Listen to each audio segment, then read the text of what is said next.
हामी चाहिँ जीवित भएका अब अभिषेक भएका मानिसहरू मण्डली हो। त्यसकारण हामीले सुसमाचार चाहिँ हामीले अनिवार्य दिनु चाहिँ एकदमै राम्रो हुनेछ र हामीले उनीहरूलाई ख्रीष्टको बारेमा बताउनु चाहिँ एकदमै राम्रो हो। र म अब एक दुईवटा कुरा गरेर म सक्दैछु। हामीले एउटा कुरा चाहिँ याद गर्नुपर्ने छ, अभिषेक भएका मानिसहरूकोमा चाहिँ पहिला चाहिँ हामी सामूहिक अब सबैसँग अभिषेक भएको मानिसले राम्रोसँग एउटा डिल गरेको हुनुपर्छ। दोस्रो कुरो चाहिँ परमप्रभुको आज्ञाकारी मण्डलीमा चाहिँ आज्ञाकारी एकदमै अनिवार्य छ।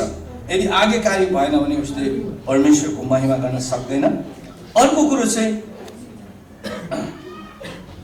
सबैलाई है त्यहाँनिर एकदमै सबैलाई चाहिँ एउटा समेट्न सक्ने चाहिँ राख्नुपर्ने हुन्छ। किन समेट्न सक्ने भन्दाखेरि चाहिँ अभिषेक भएका मानिस सबैलाई समेटेर राख्नुपर्ने हुन्छ। किनभने यहाँनिर लेवीले हामीले देख्छौँ लेवीको पुस्तकमा हेऱ्यो भने प्रस्थानको पुस्तकमा हेऱ्यो भने अभिषेक भएका मानिसहरूले फेरि मण्डलीलाई समेटेको छ, इजरायलीलाई समेटेको छ।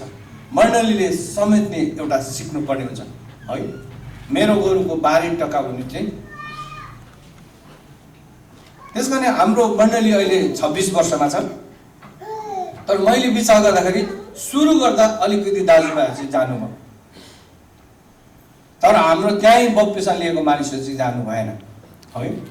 र अहिले आएर म चाहिँ के हुन्छु भने म लगायत हाम्रो भाइहरू पनि सानै हुन्छ। त्यसकारण हामी एकअर्कामा सल्लाह गर्ने भएको कारणले गर्दा चाहिँ अहिले 25 वर्षसम्म चाहिँ ठिकै छौँ है। 25 वर्षसम्म चाहिँ एक प्रकारको राम्रोसँग एउटा सम्बन्ध बढिराखेको छ। त्यसकारणले गर्दा मैले एउटा कुरो तपाईँहरूसँग यही कुरा भन्न चाहन्छु कि मण्डलीमा चाहिँ एउटा गाह्रो छ। एकदम म हुँदा डुवर्समा एउटा गएको थिएँ, त्यो मण्डलीको नाम चाहिँ रहेछ मिलाप है, मिलाप रहेछ। अनि त्यहाँनिर पास्टरहरू एल्डरहरू रहेछ। मण्डली चाहिँ 4 भाग भएको, मिलाप भएको छुट्टिएर पल्लोपट्टि पनि एउटा चर्च, उतापट्टि पनि चर्च, अनि अर्को त जग्गा नै काटेर चर्च। मिलाप, नाम चाहिँ मिलाप। हामीले यो कुरालाई याद गर्नुपर्ने छ, मण्डली कतातिर जाँदैछ है, हामीले कस्तो प्रकारले अभिषेक गर्दैछौँ। र मण्डलीको अभिषेक गर्ने बेलामा चाहिँ मण्डली समुदायले एकदमै छलफल गर्नु चाहिँ एकदमै राम्रो हुन्छ जस्तो मलाई लाग्छ है। राम्रो हुन्छ। अनि तपाईँहरूले एकदमै छलफल गरेर यो अहिले निष्कर्षमा पुर्याउनु भएको पनि मलाई राम्रो लाग्यो है। त्यसकारण हामीले यो कुरालाई याद गर्नु पर्यो, हाम्रो मण्डली कतातिर जाँदैछ। कोही कोही बेला हामीलाई परमेश्वरले हाम्रो स्वार्थ भन्दा पनि माथि उठ्न लगाउनुहुन्छ है, माथि लगाउनुहुन्छ। त्यस बेला हामी के गर्ने? परीक्षाहरू आउन सक्छ हामीलाई, पैसा रुपियाँको विशेष गरी परीक्षा, नराम्रा कुराको परीक्षाहरू हामी जीवनमा आउन सक्छ। त्योबाट पनि हामी कसरी बाँच्ने है। अहिले हाम्रो स्पिरिट पर्सन जस्ट तपाईँहरू कतिजनाले देख्नु भएको छ अथवा कति देख्नु भएको छ। त्यति बेला मैले भन्दाखेरि एकजना मान्छेले मलाई के भने चर्च बनाउने भन्ने कुरा गर्दा मेरो गाउँमा ल्याएर डङ्गै पैसा हाल्थ्यो, 72 लाख। मलाई परीक्षा घुम्न थाल्यो है। तर मैले एउटै कुरा गरेँ, पहिला यो पैसा चाहिँ पहिला हामीहरू मण्डली बनाउने मानिसहरूको छलफल गरौँ, अनि 3 जनाको नाममा सारेर गरेपछि अहिले त्यो मण्डली स्थिर छ। त्यो 72 लाखबाट म स्वार्थमा परिनँ है। त्यसकारणले गर्दा मेरो घर नहोस्, मलाई त्यही सोचेँ मैले, मलाई बस्नु त दिएको छ। तर त्यहाँ के भयो भने निस्वार्थ भएको कारणले गर्दा मण्डलीले प्रशस्त आशिष भएको छ। खेलवाड गर्ने मान्छेले आशिषको रूपमा होइन, तर अनर्थ कुराहरू हुन आउन सक्छ। मण्डलीले पनि यो कुरालाई राम्रो याद गर्नुपर्ने हुन्छ। मण्डलीले किन यो कुरालाई याद गर्नुपर्ने हुन्छ भनेर चाहिँ मण्डलीमा चाहिँ अभिषेक पाउने व्यक्तिको यहाँनिर एउटा राम्रो प्रकारको कुरा गरेको छ। मोसाले हारुन र हारुनको छोराहरूलाई अभिषेक गरे, अनि यो अभिषेकले चाहिँ सामुदायिक जो त्यहाँ समुदायमा जो जतिजना इजरायलीहरू थिए तिनीहरूले पनि अभिषेक पाए है। अब यो अभिषेकले चाहिँ के गर्थ्यो त भन्दाखेरि अहिले हामीले यहाँ तल एउटा पढ्यौँ, उरिम र तुमिम राखे भनेर यहाँनिर हामीले 8 पदमा पढेका छौँ। यहाँ किन यो कुराहरू आए? उनीहरूले असल वस्त्रहरू, एकदम पापको भेडाको अनि एकदमै रोटीहरू डालो लिएर जम्मै समुदायलाई भेटभालको ढोकामा भेला गराए। तब परमप्रभुले आज्ञा गर्नुभयो सबैलाई पालको ढोकामा समुदाय भेला भयो। अनि मोसाले परमप्रभुलाई आज्ञा गर्नुभयो, परमप्रभुले आज्ञा गर्नुभयो चाहिँ मोसाले प्रार्थना गर्यो सायद, होइन? अनि यसमा के पनि देख्छ भने मोसाले हारुन र उनका छोराहरूलाई अभिषेकको लागि पानीले नुहाइदिए। पहिला कुरा चाहिँ नुहाइदिए। त्यसपछि के गरेको छ भन्दाखेरि तिनले हारुनलाई लबेदा लगाइदिए र पटुका बाँधिदिए, अल्खा पहिराएर उनीमाथि एपोत लगाइदिए र निपुणता साथ बुट्टा भएको पटुकाले एपोत बाँधिदिए भनेर यहाँनिर भनिएको छ। यो कुरा चाहिँ हामीले के देख्छौँ भन्दाखेरि चाहिँ अभिषेकले चाहिँ पहिला कुरा चाहिँ व्यक्ति विशेषमा सम्बन्ध व्यक्तिले पाउँछ भने त्यसबाट चाहिँ सामुदायिक सबै सामूहिक मण्डलीले चाहिँ त्यो अभिषेक पाएको हुन्छ। त्यस बेलामा मोसाले जुन प्रकारको हारुन र उसको छोराहरूलाई अभिषेक गरे, त्यति बेला सबै इजरायलीहरूले पनि त्यो अभिषेकलाई अनुभव गर्न पाइराखेको थियो। अनि यसले चाहिँ के देखाउँछ भन्दाखेरि चाहिँ परमेश्वर र मानिसहरूको बिचमा, तपाईँ अर्थात् इजरायलीहरूको बिचमा चाहिँ एकदमै नजिकता थियो। अनि यो नजिकताले के गर्ने थियो भन्दा चाहिँ परमेश्वरको पुजारीलाई एउटा त्यो पदमा एउटा त्यहाँनिर निर्माण गर्दै हुनुहुन्थ्यो। अनि अर्को कुरो चाहिँ के थियो भने उहाँले त्यो गहिरो रूपमा अभिषेक भएका व्यक्तिले परमेश्वर र इजरायलीहरूको सम्बन्धलाई कायम राख्न अथवा मध्यस्थता गर्ने, है, मध्यस्थता गर्ने। जसरी राजदूतले एउटा अर्को देश र अर्को देशलाई मध्यस्थता गर्छ, त्यस्तै प्रकारको थियो। अनि यो त्यो खालको कन्टिन्यू भइराखेको समय थियो। अनि त्यस कारणले गर्दा उनीहरूलाई जुन प्रकारको अभिषेक भयो त्यस बेलामा चाहिँ यो एउटा उनीहरूलाई यो लगाइएको कुरा हामी देख्छौँ। त्यसपछि उनले यो अभिषेकको कुराहरूमा आउँदाखेरि के भन्छ भने अर्को कुरा चाहिँ पुजारी चाहिँ परमेश्वरको मानिसहरूको बिचमा मध्यस्थता, है, कुरा गरिदिने, परमेश्वरको कुराहरू गरिदिने थियो त्यस बेलामा। अनि अर्को कुरो चाहिँ के थियो भने मानिसहरूको तर्फबाट एकदमै नियुक्ति गरिएका हुन्थे र उनले चाहिँ परमेश्वरमा प्रार्थना गरिदिने थिए त्यस बेलामा। तर अहिले चाहिँ हामीले त्यो कुराहरूको आवश्यक कतिचोटि हामीले पर्दैन, तर पनि हामी यो कुरालाई याद गर्न सक्छौँ, है। म एक दुईवटा पद चाहिँ यहाँनिर अगाडि पढ्दैछु। हामीहरू पहिलो तिमोथीको पत्रमा एउटा कुरा लेखिएको छ। यहाँनिर पहिलो तिमोथीको पत्रमा म 2 अध्यायको 5 पदमा पढ्नेछु। पहिलो तिमोथीको पत्र 2 अध्यायको 5 पदमा एउटा म सबै यहाँ पढ्नेछु। किनकि परमेश्वर एउटै हुनुहुन्छ, परमेश्वर र मानिसहरूको बिचमा मध्यस्थ पनि एउटै हुनुहुन्छ, मानिस ख्रीष्ट यीशु। अहिले चाहिँ त्यो मध्यस्थताकर्ता चाहिँ प्रभु यीशु ख्रीष्ट हुनुहुन्छ, है। त्यस बेलामा चाहिँ मोसाले सामुदायिक मानिसहरूलाई, समुदाय मानिसहरूलाई चाहिँ समूहमा चाहिँ उनीहरूले इजरायलीहरूको प्रार्थनाहरू लगेको। त्यसपछि मोसाद्वारा अभिषेक भएपछि हारुन र उसको छोराहरूले त्यो काम गर्दथ्यो। अब यो हारुन र उसको छोराहरूले यो काम किन गर्दथ्यो भने यहाँनिर एउटा उरिम र तुमिम भनेर राखेको छ एउटा कुरो। यो उरिम र तुमिम भनेको चाहिँ के हो भन्दाखेरि अहिले हामीले बुझ्दाखेरि चाहिँ अहिलेको जेनेरेसनमा आएपछि चाहिँ प्रभु यीशु ख्रीष्ट आएपछि चाहिँ पवित्र आत्माको जस्तै यो एउटा उनीहरूले लाउने एउटा वस्त्र जस्तै थियो। अनि उनीहरूले त्यो लगाउँथे, लगाएपछि चाहिँ उनीहरूले छानबिन गर्न सक्दथ्यो। छानबिन कस्तो छानबिन भन्दाखेरि चाहिँ तपाईँले छानबिनको विषयमा हेर्नुभयो भने चाहिँ एकदमै अचम्म प्रकारको तपाईँले पाउनुहुन्छ। प्रभु यीशु ख्रीष्टले जब एउटा कोड लागेको मानिस, है, महाकुष्ठ रोग लागेको मानिसलाई अथवा लेब्रेसी मानिसलाई निको पार्नु भएपछि प्रभु यीशु ख्रीष्टले के भन्नुभयो भन्दाखेरि चाहिँ अनि ऊ निको भइसक्यो। पूर्ण निको हुँदाखेरि चाहिँ के भयो भन्दाखेरि चाहिँ पूर्ण निको भइसकेपछि चाहिँ उसलाई के भन्यो, तिमीले गएर पुजारीलाई देखौ। किन भनेको यो भन्दाखेरि चाहिँ त्यस बेलाको पुजारी त्यो उरिम र तुमिम जुन प्रकारको लगाउँथ्यो त्यसले चाहिँ कुष्ठरोग हो कि होइन, बिरामी निको भएको छ कि छैन इत्यादि कुरोलाई छानबिन गर्ने शक्ति थियो। छानबिन गर्ने शक्ति पुजारीको पदमा चाहिँ त्यो त्यहाँ त्यसै रहेको थिएन। उसले आएर त्यो कनिके गर्ने मात्रै थिएन, तर के हो भने कुनै पनि रोगहरू छ भने त्यहाँनिर प्रभु यीशु ख्रीष्टले के भन्नुभयो, तिमीले गएर पहिला पुजारीलाई देखाऊ। किन भन्नुभयो भन्दाखेरि चाहिँ त्यस बेलामा चाहिँ त्यो पुजारीले किन त्यो कुरा भनिएको, पुजारीलाई देखाऊ किन भनिएको थियो भन्दा चाहिँ पुजारीले चाहिँ महारोग, अहिले डक्टरहरूले कुनै पनि बिरामीलाई अब हाततिर खुट्टातिर काहीँ झमझमाउने अथवा त्यहाँनिर वरिपरिको छुँदाखेरि नछुने, छुँदाखेरि चाल नपाउने इत्यादि कुराहरू डक्टरले गर्छन्। त्यस बेलामा चाहिँ ती व्यक्ति जो पुजारी थिए उहाँहरूले हेर्दथ्यो, अनि त्यो लगाइसकेपछि यो बिरामी कुष्ठरोग गयो कि हो कि होइन एउटा छुटाउने उहाँहरूलाई शक्ति थियो। दोस्रो कुरो चाहिँ निको भएको हो कि होइन भनेर पनि उहाँहरूले पत्ता लगाउन सक्नुहुन्थ्यो।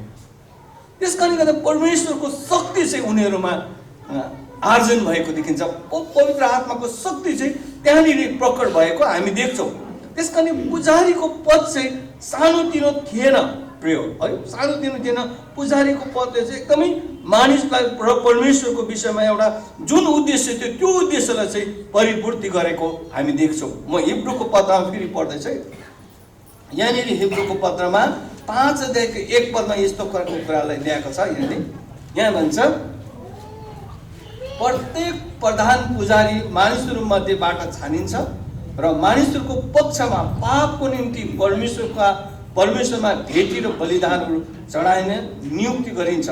हेर्नुहोस् है, त्यस बेलामा के गरिन्थ्यो भन्दाखेरि चाहिँ प्रधान पुजारी है, जो प्रत्येक प्रधान पुजारी मानिसहरूमध्ये छानिन्छ र मानिसहरू पक्षमा पापको निम्ति प्राय परमेश्वरमा भेटी र बलिदानहरू चढाउन नियुक्ति गरिन्छ। हामीहरू अहिले त्यो भेटी बलिदानको कुराहरू हामी कतिचोटि गर्दैनौँ, तर नयाँ नियम र नयाँ करारमा यो कुरा अहिले बिल्कुलै प्रभु यीशु ख्रीष्टले त्यो पुरा गरिसक्नुभयो। तर के हो भने चाहिँ अहिले पनि मण्डलीको हरेक व्यक्तिको निम्ति प्रार्थना गरिन्छ। यो चाहिँ हरेक व्यक्तिले गर्ने हो। अगुवाहरूले मण्डलीको निम्ति कति प्रार्थना गर्छ? अघि मैले आजभन्दा 23 वर्ष अगाडि एउटा प्रार्थना सुरु गरेका थियौँ। आइतबार बिहान हाम्रो त्यो 5 बजी सुरु हुन्छ। तर मलाई थाहा छ उहाँहरू कोही बौद्धबाट, कोही बालाजुबाट, कोही स्वयम्भूबाट, कोही कलङ्कीबाट, अनि कोही यता गदौरी साइडबाट उहाँहरू 5 बजी, म कोही बेला ढिलो हुन्छ अहिले चाहिँ है, उहाँहरू 5 बजी आउनुहुन्छ, प्रार्थना गरिन्छ। अनि यही नै प्रार्थना हाम्रो मङ्गलबार प्रार्थना हुन्छ। अनि त्यहाँ चाहिँ प्रार्थनामा 50 जनाभन्दा बढी प्राय नै आउनुहुन्छ, 5 बजी आइसक्छ। त्यसले मलाई एउटा कुरो के उत्साह गर्छ भने हामीले चाहिँ हाम्रो व्यक्तिहरूको लागि एकदमै प्रार्थना गर्नुपर्छ है। मैले यो आज तपाईँलाई भन्दै ल्याउँदाखेरि के हुँदैछ भने मैले चाहिँ मेरो मण्डलीको हरेक व्यक्तिको नाम थाहा छ। मलाई 300 जनाभन्दा बढी होला सायद, म सबैको थाहा छ। नानीहरूको कतिजना थाहा छैन, तर परिवारमा कतिजना छ मलाई थाहा छ। र अहिले विदेशमा हाम्रो 12-13 जना छ, प्रत्येकको नाम थाहा छ। किन भन्दाखेरि चाहिँ म दैनिक रूपमा मेरो परिवारको लागि म प्रार्थना गर्न चाहन्छु है, बिहान म प्रार्थना गर्छु। त्यस कारणले गर्दा मैले त्यो मेरो दैनिक प्रार्थना गर्ने कारणले गर्दा चाहिँ मलाई थाहा छ है। मैले हाम्रो अगुवालाई हाम्रो विदेशमा को छ भनेर पहिला भन्दा म पहिला भनिदिन्छु किन यो कुरा गरिएको हो त भन्दाखेरि आजभन्दा चाहिँ हामी अभिषेक भएका मानिसहरूले चाहिँ आफ्नो जिम्मेवारीलाई बोध गर्नुपर्ने हुन्छ, हामीले लिनुपर्ने हुन्छ। हामीले जिम्मेवारीलाई चाहिँ थाहा गर्नुपर्ने हुन्छ, मेरो जिम्मेवारी के हो। अनि अघि मैले भन्दै थिएँ जसलाई अभिषेक गरियो उहाँ चाहिँ गएर अहिले मासु काट्न त मैले अभिषेक गरेको होइन, विदेशमा मासु काट्नुलाई, तर यहाँ सानै भए पनि प्रभुको सेवा गर्नलाई अभिषेक गरिएको हुन्छ। त्यसकारण प्रिय हामीले एउटा कुरालाई याद गर्नुपर्छ, हामीले परमेश्वरको महिमा गर्नलाई चाहिँ अभिषेक जुन प्राप्त गर्छौँ त्यो चाहिँ मण्डलीको लागि र मेरो परिवारको लागि र देशको लागि पनि हो भन्ने कुरा चाहिँ हरेक अगुवाहरूले थाहा गरेको हुनु पर्यो। अनि मात्र यसको औचित्य चाहिँ पुरा भएको हुन सक्छ, नत्र भने यो चाहिँ एउटा खेलाचीको रूपमा है, खेलाचीको रूपमा पनि यताउता सरेको जस्तो मलाई लाग्छ। त्यस कारण हामीले यो कुरालाई याद गर्नु पर्यो। म एउटा कुरो यहाँनिर अलिकति पढ्दैछु, व्यवस्थाको पुस्तकमा हामी हेरौँ अलि है। व्यवस्थाको पुस्तकमा 33 अध्यायको यहाँ पनि एउटा कुरा देख्न सक्छौँ हामीहरू। प्रार्थनाकै विषय र अभिषेकको कुराहरूमा आउँदाखेरि म व्यवस्थाको 33 अध्यायको 8 र 9 10मा म पढ्दैछु है। लेवीको विषयमा तिनले भने, तपाईको तुमिम र तपाईको उरिम तपाईका कृपा पात्र सहित छन्, जसलाई तपाईले मस्सामा जाँच्नुभयो, मसित तपाईले मेरिबाका पानीमा झगडा गर्नुभयो। तिनले आफ्ना पिता र आफ्नो माताको विषयमा भने, म उनीहरूको आदर गर्दिनँ। तिनले आफ्ना दाजुभाइलाई इन्कार गरे, आफ्नै बालबच्चालाई स्वीकार गरेन, तर तिनले तपाईको वचनको रखवाली गरे र तपाईको करारको रक्षा गरे। तिनले याकुबलाई तपाईका आदेशहरू सिकाउँछन् र इस्राएललाई तपाईको व्यवस्था सिकाउँछन्। तिनले तपाईको सामु धूप चढाउँछन्, सम्पूर्ण होम बलि तपाईको वेदीमाथि चढाउँछन्। यसरी भनेको छ। यो तुमिम र उरिमको बारेमा किन यो कुरा भनियो भन्दाखेरि चाहिँ त्यो जब उनीहरूले पुजारीहरूलाई त्यो लगाइन्थ्यो अनि त्यसपछि चाहिँ उनीहरूले छानबिनको लागि, बिरामीको लागि, कसैको केही परेको छ भने त्यो लगाइन्थ्यो। आज मण्डलीमा त्यो कुरा अहिले हामी गर्दैनौँ, तर अहिले चाहिँ यो कुरा छ। के कुरा छ भन्दाखेरि चाहिँ यूहन्ना 15:4 भन्छ, तिमीहरू ममा र म तिमीहरूमा। र अर्को कुरा चाहिँ के देखिन्छ भन्दा चाहिँ पवित्र आत्माको अभिषेकको अनि नै अनिवार्य चाहिन्छ। पवित्र आत्माको अभिषेक बेगर चाहिँ क्रिस्चियन जीवन चाहिँ अधुरो हुन्छ है। अनि कोही कोही बेला हामीले सरसल्लाह पनि दिन सक्दैनौँ। किन भन्दाखेरि चाहिँ हामीले यो कुरालाई याद गर्नुपर्ने छ। म एउटा यहाँनिर देख्छु, यूहन्नाको सुसमाचारमा एउटा 14 अध्यायमा हामीले हेऱ्यौँ भने एउटा कुरा देख्छौँ। यहाँनिर यूहन्नाको सुसमाचार 14 अध्यायको यहाँनिर 16देखि हामीले पढ्यौँ भने यहाँ देख्छौँ। म पढ्दैछु, र म पितासँग बिन्ती गर्नेछु र उहाँले तिमीलाई अर्को सल्लाहकार दिनुहुनेछ, उहाँ तिमीहरूसँग सदा रहनुहुनेछ। यिनी सत्यका आत्मा हुनुहुन्छ, जसलाई संसारले ग्रहण गर्न सक्दैन, किनभने संसारले उहाँलाई न त देख्छ न चिन्छ। तिमीहरू उहाँलाई चिन्छौ, किनभने उहाँ तिमीहरूसँग बास गर्नुहुन्छ, उहाँ तिमीहरूमा रहनुहुनेछ। यो अभिषेक भएका व्यक्ति जसलाई अभिषेक गरिन्छ मात्र होइन, मण्डलीले यो अति नै आवश्यक छ। र अघि मैले भन्दै थिएँ, एकजना व्यक्ति भने सम्पूर्ण मण्डली नै अभिषेक भएको हुन्छ। अनि अभिषेक भएको व्यक्तिमा चाहिँ यो कुराहरू पनि कतिचोटि खाँचो पर्छ। अस्ति गए सालमा एउटा हाम्रो घटना भयो। सिन्धुपाल्चोकमा एकजना भाइको बुवा चाहिँ बङ्गै लड्नु भएछ र टाउको ढुङ्गा ठोकिनु भएछ, त्यही प्राण जानुभयो। उहाँलाई फेरि प्रेसर रहेछ, रगत बगेछ। त्यहाँदेखिको हतार अर्को भाइले फोन गरेछ, उहाँको भाइ छोराबुहारी मात्रै घरमा। अनि तुरुन्तै त्यहाँको भाइले फोन गर्यो, लासहरू उठाउनु पर्ने, यस्तो यस्तो भइरहेको छ भने। अन्त मलाई फोन गर्नु साथ मैले प्रार्थना गरेँ। अनि मैले भने के भएको भन्दाखेरि चाहिँ यस्तो यस्तो लडेर यस्तो, तपाईँले लास चाहिँ नछुनुहोस् है, मैले यसै भनेँ है, लास नछुनुहोस्। किन, उहाँ त त्यो प्राण गइसक्यो। पहिला तपाईँले पुलिसलाई खबर गर्नुहोस् है, पुलिसलाई खबर गर्नुहोस्। अनि पुलिस आएपछि के भन्छ उनीहरूले भने चाहिँ पुलिस आएपछि पोस्टमार्टमको लागि लानु पऱ्यो, चौतारामा लगेर त्यतै दफन गर्नु पऱ्यो है। त्यो किन भनेर चाहिँ यदि उठाएको भए त्यहाँ कुनै न कुनै छिमेकीहरू त विश्वासी सबै छैन, अनि कसैले भनेर एउटा सम्बन्ध बिगार्न सक्छ, बाधा आउन सक्छ। त्यस कारणले गर्दा परमेश्वरको जनहरूलाई कोही कोही बेला यस्तो आवश्यकता, ज्ञान बुद्धिको लागि पनि आवश्यकता परेको हुन्छ। त्यस कारण हामीले कोही कोही बेला यस्तो कुराहरूबाट हामी जोगिनको निम्ति है, यो कुरा पनि हामीलाई यति नै खाँचो परेको हुन्छ। अर्को कुरो चाहिँ के हो भने चाहिँ अभिषेक भएका व्यक्तिले चाहिँ खास बनाउने परमेश्वरको सेवा गर्नलाई नै बोलाएको हुन्छ। अहिले चाहिँ मण्डलीहरूमा एक दुईवटा कुराहरू विकृतिहरू आइरहेको छ। पास्टर नै राजनीतिकमा पनि गइराखेको छ। यो चाहिँ विकृति हो भनेर म भन्छु है। त्यो चाहिँ गल्ती गरेको कुराहरू, पास्टरले त्यो कुराहरू गर्नु हुँदैन। किनभने कुनै पनि धर्मगुरुले त्यस्तो कुरा गरेको चाहिँ अरू जस्तै हामीहरू सर भए, संसारकै जस्तो सर हामीहरू हुनु पुग्छौँ। त्यस कारणले गर्दा यो कुराहरू चाहिँ गर्नु हुँदैन। परमेश्वरको सेवा गर्ने मानिसले परमेश्वरको सेवा नै गर्नु चाहिँ एकदमै असल हो भनेर बाइबलले पनि हामीलाई यो कुरा बताउँदछ। त्यस कारणले गर्दा हामीहरू कसरी जिउँछौँ र कसरी सेवा गर्छौँ भन्ने कुरालाई हामीले राम्रोसँग थाहा गर्नु पर्यो है। तर यस्तै हामीले त्यो कुरालाई चाहिँ याद गरेन भने चाहिँ यसले समस्याहरू ल्याउन सक्छ, मण्डलीमा पनि समस्या ल्याउन सक्छ, परिवारमा पनि समस्या ल्याउन सक्छ। त्यस कारण यस्तो कुराहरूबाट हामी अलग्गै रहनु चाहिँ मलाई चाहिँ जहाँसम्म राम्रो लाग्छ। अब अर्को कुरा हामी देख्छौँ यहाँनिर भजन सङ्ग्रह 133 को एउटा कुरालाई हामी अगाडि अलिकति बढाउँछौँ।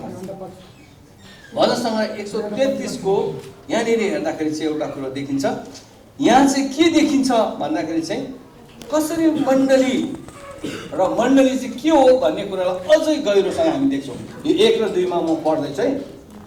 यो त शिरमा लगाएको मूल्यवान तेल जस्तै हुन्छ जो हारुनको दाढीसम्मै बगी आउँछ, जो तिनको पोसाकको कठालोसम्मै बगेर जान्छ। त्यो हर्मोन डाँडाको शीत सियोन पर्वतमा परे जस्तै हुन्छ किनकि त्यहाँ परमप्रभुले सदाकाल जीवनको आशिष खनाउनुहुन्छ। यसरी भन्दछ। यहाँनिर के भनेको भन्दाखेरि चाहिँ जुन अभिषेकको तेल, अहिले हामी तेल लगाएर अभिषेक गर्छौँ, तर जुन बेलामा लगाइन्थ्यो अनि हारुनको जुन तेल दाढीबाट बगेर तल आउँथ्यो त्यो भनेको चाहिँ के हो त भनेर चाहिँ उसको साक्षीको जीवन, उसको चरित्र, उसको व्यवहार, उसको जीवनबाट असल कुराहरू आउने र उसको मुखबाट निस्किने पवित्र आत्माको शक्तिमा मण्डलीमा असल कामहरू हुने, परमेश्वरको महिमा हुने अनि परमेश्वरको शक्ति त्यहाँबाट आउँछ। अस्ति हाम्रो मण्डलीमा एउटा कुरो के भयो थियो, धेरै मण्डलीमा बिरामीहरू भए। मेरो श्रीमती पनि बिरामी हुनुहुन्थ्यो अनि करिब उहाँ 6-7 महिना बिरामीमा। अस्ति मैले मण्डलीमा भाइहरूसँग, अगुवा भाइहरूसँग सरसल्लाह गरेँ। धेरैजना बिरामी छन्, 8-9 जना बिरामी भयो, कोही के कहाँ बिरामी भइरहेको छ अनि यता जाँदा उता जाँदा। अनि हामीले एउटा सल्लाह गऱ्यौँ, अब यो बिरामीलाई चाहिँ नासरत यीशुको नाममा निकाल्नु पर्यो। हामीले तुरुन्त मण्डलीमा प्रार्थना गऱ्यौँ। अहिले बिस्तारै मेरो श्रीमती क्यान्सर भएको बिरामी अहिले आफै खाना पकाउन चाहे है। अचम्म प्रकारको परमेश्वरले कसरी काम गर्नुहुन्छ भन्ने कुरा चाहिँ हामीले यो देख्दैछौँ। त्यस कारण यहाँ के भनेको भने चाहिँ अर्को कुरो चाहिँ हर्मोन डाँडाको शीत सियोन पर्वतमा परे जस्तै हुन्छ। यहाँनिर भन्छ यो हर्मोन डाँडा भने इजरायलको एउटा त्यो सिरियाको गोलन हाइट भन्दा त्यसको साइडमा रहेछ। अनि त्यहाँनिर के रहेछ भन्दाखेरि चाहिँ त्यहाँको शीत परेपछि सियोनमा पर्दो रहेछ अनि त्यहाँ चाहिँ तल आएपछि एकदमै उब्जनी हुने, जुन बेलामा त्यहाँ हिउँ पर्दो रहेछ अनि त्यसको शीतहरूले चाहिँ तल चाहिँ शीतले हामीलाई हाम्रो फलफुलहरू, हाम्रो बारीहरू बिगार्छ, तर त्यहाँको शीतले चाहिँ त्यहाँको उब्जनीलाई बढाउँछ अरे है। आज हामीले यो कुरा याद गर्न सक्छौँ, जुन परिवारमा मण्डलीमा अभिषेक भएको हुन्छ त्यो परिवार र मण्डलीबाट चाहिँ परमेश्वरको आशिष बगेर निस्किन्छ भनेरको भनेको है, बगेर निस्किन्छ। अनि त्यो बगेको आशिषले चाहिँ के गर्छ त भन्दाखेरि चाहिँ यशाया 52:7 मा भन्छ सुसमाचार ल्याउने खुट्टाहरू कति सुन्दर छन् भनेर पनि भनेको छ है। सुसमाचार ल्याउने खुट्टाहरू है, पाउहरू चाहिँ कति सुन्दर छन् भनेको। वास्तवमा यो सुसमाचार भन्नेमा गएर अर्कालाई ट्र्याकमा नै भन्ने प्रचार गर्ने मात्रै होइन। तपाईँ र मैले गरेको साक्षीको जीवनले, तपाईँ र मैले उपस्थित भएको कारणले, तपाईँ र मैले रहेको कारणले, तपाईँ र मेरो चरित्रको कारणले है हाम्रो जीवनले पनि सुसमाचार दिन सक्छ। हाम्रो जीवनले पनि मानिसहरूलाई ख्रीष्ट यीशुमा ढोराउन सकिन्छ। त्यस कारणले गर्दा सुसमाचार चाहिँ त्यहाँनिर हुन्छ। अनि त्यो खुट्टाहरू चाहिँ, त्यो पाउहरू चाहिँ सुन्दर भनेर परमेश्वरको वचनमा वर्णन गरिएको छ प्रिय है। त्यस कारण अभिषेकले चाहिँ तपाईँको जीवनमा एउटा आशिष ल्याउन सक्छ। अनि यस कारणले गर्दा हामीले के गर्नु छ, हाम्रो उन्नति मात्र होइन, तर के हो मण्डलीमा चाहिँ के हुन्छ भने धेरैको चाहिँ आफ्नो उन्नतिलाई कतिवटा हामी विचार गरिरहेको हुन्छौँ, तर वास्तवमा चाहिँ त्यो होइन। परमेश्वरको वचनले भन्छ हामीले चाहिँ त्यस कारण अभिषेक भएका व्यक्तिहरूले चाहिँ हात हतियार उठाउनु पर्यो। कस्तो हात हतियार? परमेश्वरको हात हतियार। परमेश्वरको हात हतियारको बारेमा एफएसी 6 अध्यायमा भनेको छ नि, कस्तो खालको हात हतियार? त्यहाँनिर परमेश्वरको हात हतियार उठाउनु, त्यहाँनिर हात हतियार उठाउनु पर्यो। अनि यो हात हतियार चाहिँ एक प्रकारको अचम्मको हात हतियारहरू छन् अघि। अनि त्यहाँ चाहिँ यो हात हतियारले चाहिँ के काम गर्छ भन्दाखेरि चाहिँ हामीले अलिकति यहाँनिर हेर्न सक्छौँ है। अब अन्तमा प्रभु उहाँको शक्तिको सामर्थ्यमा बलवान हो। पहिला त बलवान हुनु पर्यो। अब बलवान कसरी हुने भन्दाखेरि चाहिँ पहिला चाहिँ हामी परमेश्वरमा जानु पर्यो। त्यसै कारणले प्रभुले त्यही कुरा भन्नुभयो, तिमीहरू ममा र म तिमीहरूमा। पहिला हामी उहाँमा रहनु पर्यो। अर्को कुरो चाहिँ दियावलसका युक्तिहरूको विरुद्धमा खडा हुन सक्नेलाई परमेश्वरको सारा हतियार धारण गर है। किनकि हामीहरूको युद्ध शरीर र रगतको विरुद्ध होइन, तर प्रधानताहरूको विरुद्ध, शक्तिहरूका विरुद्धमा, वर्तमान अंधकारका सांसारिक शासकहरूको विरुद्धमा, स्वर्गीय स्थानमा भएका दुष्टका आत्मिक सेनाहरूको विरुद्ध हो। यसकारण परमेश्वरको साथ सारा हात हतियार उठाऊ। यसरी खराब दिनको सामना गर्न सक र सबै काम गरेर खडा हुन सक्ने हो।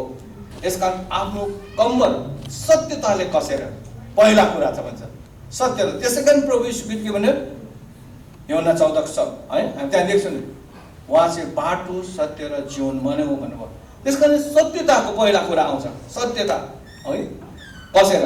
धार्मिकताको छाती पाता लाउनु पर्यो, धार्मिकताको छाती पाता लाउनु पर्यो। अनि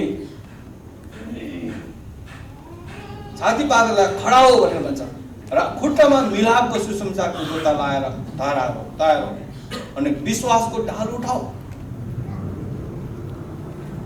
कोही कोही बेला हामीले यो कुराहरू गर्न सकिराखेको हुँदैन, अनि हामीले यो कुरालाई चाहिँ याद गर्नुपर्ने हुन्छ। जसको अभिषेक भए तापनि परमेश्वरको जनहरू सम्पूर्ण मण्डलीले चाहिँ यो कुरालाई थाहा गर्नुपर्ने हुन्छ है। अनि दुष्टका सबै अग्निबाण निभाउन सक्ने हो। मुक्तिको टोप लगाऊ, पवित्र आत्माको तरवार लिऊ जो परमेश्वरको वचन हो। अनि सारा प्रार्थना र निवेदन साथ सबै समय पवित्र आत्मामा प्रार्थना गर। यस उद्देश्य लगनशील र सतर्क भएर सबै सन्तहरूको निम्ति प्रार्थना गरिरह। यो चाहिँ अभिषेकको एउटा धोका हो। विभिन्न प्रकारको मानिसहरूले अभिषेकको बारेमा वर्णन गरेको छ, तर बाइबलले हामीलाई कुन प्रकारको अभिषेकको चाहिएको छ। अब जुन परिस्थितिमा हामी छौँ त्यो परिस्थितिको वचनले नै हामीले याद गर्नुपर्ने हुन्छ। परिस्थिति अनुसार अब हामी चाहिँ अब सुसमाचारको निम्ति हामी अग्रसर हुनु पर्यो है। कसैलाई सुसमाचार सुनाउनु, त्यसकारण सुसमाचार नसुनाउने क्रिस्चियन भनेको चाहिँ के हो त भन्दाखेरि चाहिँ मेरो एउटा भनाइ छ, यदि कसैले ख्रीष्ट यीशुको बारेमा सुसमाचार सुनाउँदैन भने चाहिँ ऊ चाहिँ क्रिस्चियन चाहिँ हो, तर मरेको क्रिस्चियन। जिउँदो त बोल्छ नि, जिउँदो त बोलिहाल्छ, जिउँदोले त साक्षी पनि दिन्छ, जिउँदोले गवाई दिन्छ है। यो कुरो हो।